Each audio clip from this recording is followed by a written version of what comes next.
James Charles, the first YouTuber to lose 1 million subscribers overnight. Pretty scary. Imagine waking up and your entire life has changed. But I'm sure you don't imagine that. I'm sure you can't even picture that. I'm sure you didn't think about that when you tweeted about it, when you joined the cancel culture train. There wasn't even a thought in your head. What if this happened to me? What would I do in this position? It was simply just, hey, let's jump on this train. Hi, my name is Joey Kidney. I have a pretty unpopular opinion on this whole thing. I didn't want to talk about it, but I really did. I didn't want to talk about it because I was fucking terrified of this stupid cancel culture that you're a part of. All of us are a part of. I stay away from because it's terrifying. I'm going to be fully honest. I'm not that active in the beauty side of YouTube, so I don't know the ins and outs. I don't know everything about what happened, but I simply can't get away from it because it's my entire timeline. It's everything that anyone is talking about. And what's interesting is that my timeline was never not full of James Charles. The day before, the same exact people were the ones showing him love, the ones encouraging everything that he was doing, the ones laughing at his jokes, the ones thinking he's the best singer ever. And the next thing you know, those same people are tearing him down the next day because it's a trend. James Charles used to be the boy for CoverGirl.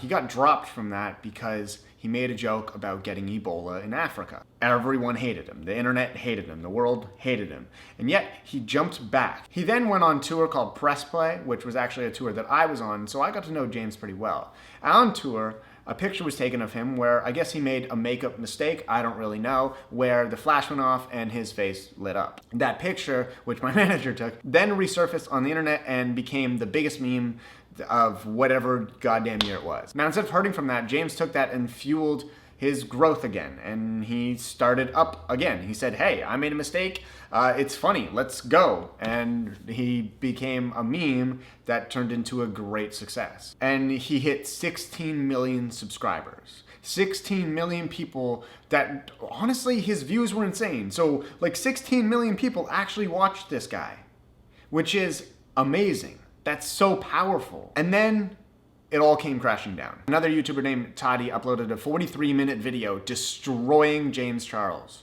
And one of the huge things that she pointed out was that he was sexually harassing straight men to hook up with him. I'm not gonna sit here and act like I don't have a DM from James. He DM'd me about a catfish that was on Tinder using my face, and he said that he would like swipe right. And honestly, I thought it was funny. I didn't really know he was hitting on me. I was a little uncomfortable, but I'm like, you know what? If the guy finds me attractive, that's totally cool. Do your own thing. Never did I feel I was pressured. I saw like every guy show their like DMs from James just being like, hey man, you're attractive. And they got really weird and uncomfortable by it.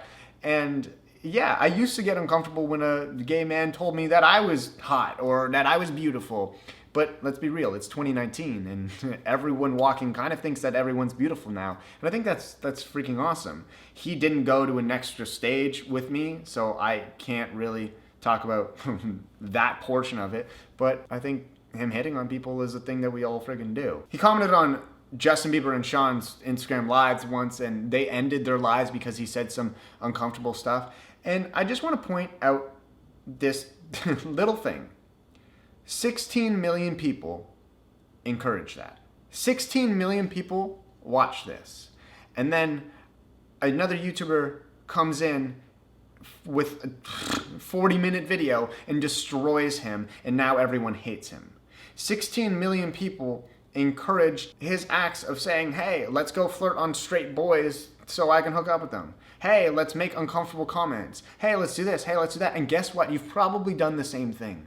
Remember that trend where every girl called each other daddy? I can scroll through my Instagram comments right now, and a lot of them are pretty graphic and pretty sexualizing, and it makes me really uncomfortable. So as you sit here and as you tweet about this cancel culture and that James is the only one doing this, sit back and look at yourself. Look what you're doing. Look at the DMs that you have sent. Imagine if you woke up one day and the whole world saw all of your old Facebook statuses, every comment that you ever made, every text that you ever sent from like 2000, everything. every mistake that you've ever made brought to light, what the hell would you do? And don't tell me you're this perfect cookie cutter human being where nothing's wrong and you've done nothing wrong, because let's be real, we've done a lot wrong. And that's the beauty about being a human, is that you take what you've done wrong and you learn from it.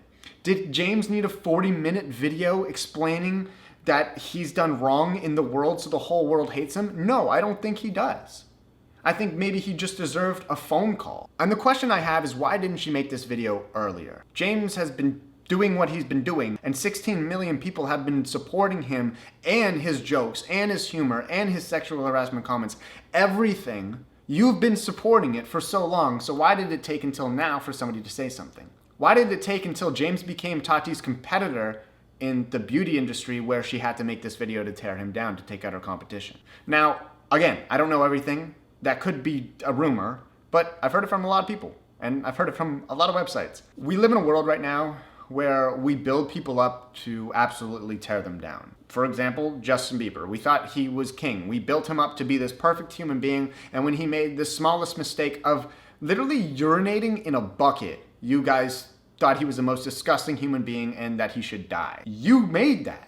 You did that. It comes to the point where your biggest supporter is also your biggest hater. As somebody who can have millions of people following them and knowing about their life and knowing more about their life than the actual person does, a supporter knows too much. A supporter can then become your biggest hater because they know every little thing about you. And when you don't give them the time of day, they turn around and destroy you. And they can, because they know you more than you. We live in a society now where we want to see people fall.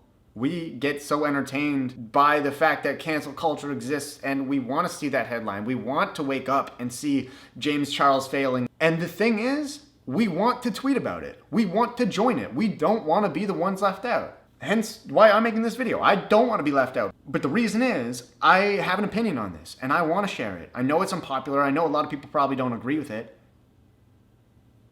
but I hope they do. It comes to a point, especially with YouTubers and celebrities, that once you reach a certain point of success and you start buying Gucci or Louis and you start showing off of all the hard work that you've done and all the supporters that have helped you and everything, it gets to the point where that supporter becomes jealous. They're like, I want this. You can't have it anymore. I'm going to end you. Cancel culture. Boom. Because it was the #1 trend for 24 hours, James devalued his business by 20%. People are going to lose jobs. Brands are going to stop supporting him and go to other people. His tour is probably going to get canceled. And you just canceled his whole entire economy just because James Charles was trending. When in reality, you're probably going to go back and start supporting him because it's not trending to hate him anymore. At this point, I feel like I'm just blabbing on, so I'll end it with this. Do I agree with what James Charles has done? No. Do I agree with what the world has done to him? No. I don't believe somebody should be canceled because they make one simple mistake. Hi, my name is Joey Kidney. I've fucked up multiple times in my life. This could be one of them. I've gotten in trouble at school. I've called a girl fat. I've used gay as an insult when that was the trend back in the day. I've made those mistakes. I've said awful things. I've done awful things. I'm an open book. Do you want to cancel me now, or you want to keep talking? No, not yet. No, I'm not trending. Okay, no. Maybe when the clout comes, then you'll join in. Just take a second and think. I'm always a person that feels bad for the bad guy because I want to know what the fuck is going on in their head. I want to know if James woke up the next day and wanted to not live to the next day. I want to know that he's okay. So James, if you're watching this or if you've heard about this, just keep going. I know it's a really unpopular opinion and you might be hearing it from really close friends, or you might be seeing a lot of close friends hate on you because of this trend. And I know I'm not your close friend. We've only had a couple conversations. Just keep going, man. The hate's gonna stop. And yeah, you did wrong. Learn from it, and hopefully you can do a lot better in the future. That's really all I have to say. Treat people as humans. Be kind to one another. Stop jumping on cancel culture just because it's trending. Start spreading some love. And stay beautiful. And I will talk to you guys later, hopefully not on this subject.